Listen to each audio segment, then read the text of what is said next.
Have you ever felt like you're drowning in a sea of credit card offers, each one promising you the world?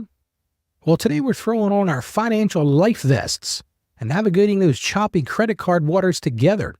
Stay tuned to learn how to choose the perfect credit card for you and unlock those sweet, sweet rewards. Hey everyone, welcome back to the Ask Ralph Show, where we tackle your financial questions through the lens of our Christian faith. It's Motivational Monday, and you know what that means? It's time to ditch the Monday blues and grab those financial goals by the horns. Just a reminder, if you missed yesterday's show on conquering comparison and finding contentment in Christ, you can check it out at AskRalphPodcast.com. Today we're diving into a topic that's near and dear to many of your hearts, and that's credit cards. And I know what you're thinking. Credit cards, aren't those dangerous, Ralph? Don't they lead to debt and temptation? Well, hold your horses. Like most things in life, credit cards are not inherently good or bad. It's all about how we use them. Think of a credit card like a power tool, like a chainsaw. In the right hands, it can clear a path. It can build something beautiful. And when used responsibly, it can be incredibly useful. But misuse it and, well, let's just say things can get messy real fast. So today we're going to learn how to wield that credit card power responsibly. We're going to find the best ones for your needs and even unlock some pretty sweet rewards along the way. But first, let's hear from one of our listeners who has a burning credit card question. Dear Ralph, I'm a young entrepreneur. Just starting my own bakery. I'm so excited to be living my dream, but I'm also a little overwhelmed by the financial side of things. I know I need to build good credit, and everyone keeps telling me to get a credit card. But honestly, the whole thing seems like a minefield. There are so many options. I'm scared of getting in over my head. What should I look for in a credit card? And are there any specifically good for beginners like me? Thanks, Danielle from Sweet Success Bakery. Well, Danielle, you hit the nail on the head. Choosing the right credit card can feel overwhelming, especially when you're starting out. But don't worry, we're here to break it down step by step. And guess what? The good book has something to say on this too. My favorite book of the Bible, Romans chapter 13:8 says, "Owe no one anything except your obligation to love one another. For whoever loves others has fulfilled the law." Well, this verse speaks to the importance of avoiding unnecessary debt while emphasizing the greater debt we owe to love and to serve others. It can truly be a good reminder for all of us to keep our financial commitments in check and prioritize generosity and love in our financial decisions. So let's dive into the world of credit cards, shall we? First things first. Why even bother with a credit card? Well, the truth is, building good credit is essential, Danielle. It's like your financial report card.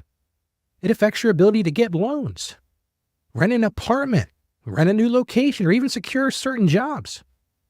Now, for beginners like you, Danielle, I always recommend starting with a simple no-frills credit card. Look for one with these things. You want one with a low or no annual fee. You don't want to pay a hefty fee just for having the card. You also want to look for one with a low APR. Now, APR means annual percentage rate. That's the interest you pay on the balance.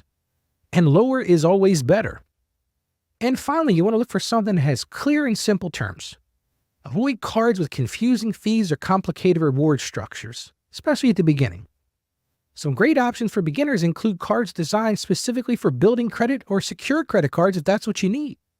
These often have lower credit limits and help you establish a positive credit history right from the beginning. Well, now let's talk rewards. Who doesn't love a little something extra, right? Many credit cards offer enticing rewards like cash back, travel points, or discounts on purposes. But here's the catch. Don't let the allure of rewards lead you into spending more than you can afford. Remember, the goal is to use the card responsibly. Pay your balance in full each and every month and let those rewards work for you, not against you. So here's an actionable tip. Set a budget for your credit card spending and stick to it. Treat it like cash. If you wouldn't spend that amount of cash, don't put it on your credit card. Now, Danielle mentioned feeling overwhelmed by all the options, and trust me, I get it. I get emails every day. Try this card, get this card. Especially being a podcast host, you wouldn't believe how many emails I get trying to sell my listeners stuff.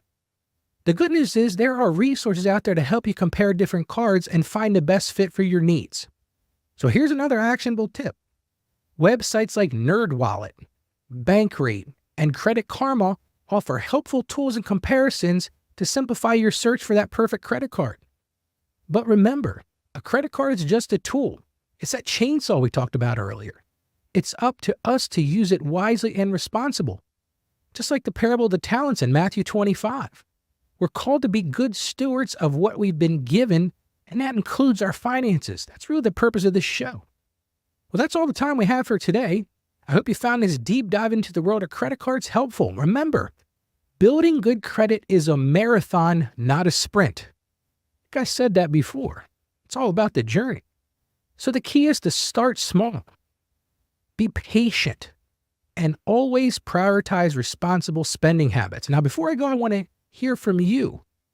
What are your biggest credit card questions or concerns? Head on over to our website at AskRalphPodcast.com and send me your questions. You never know, you might just hear your question answered on the next episode of Ask Ralph. And while you're there, be sure to join our email list. You'll get a free copy of my book. This is it right here, Mastering Your Finances, which normally sells for $10 on Amazon. That's right, it's yours absolutely free just for joining our community. And don't forget to tune in tomorrow. We'll be tackling the world of online banking and bill pay. We're going to explore the best platforms, discuss how to stay safe online, and share tips for avoiding those pesky scams. So until then, as I always say, stay financially savvy, and God bless you abundantly. Thank you for joining us on the Ask Ralph podcast. And with a simple click to subscribe, we'll invite you back to our next episode. And remember, financial issues don't have to be complicated. Just ask Ralph.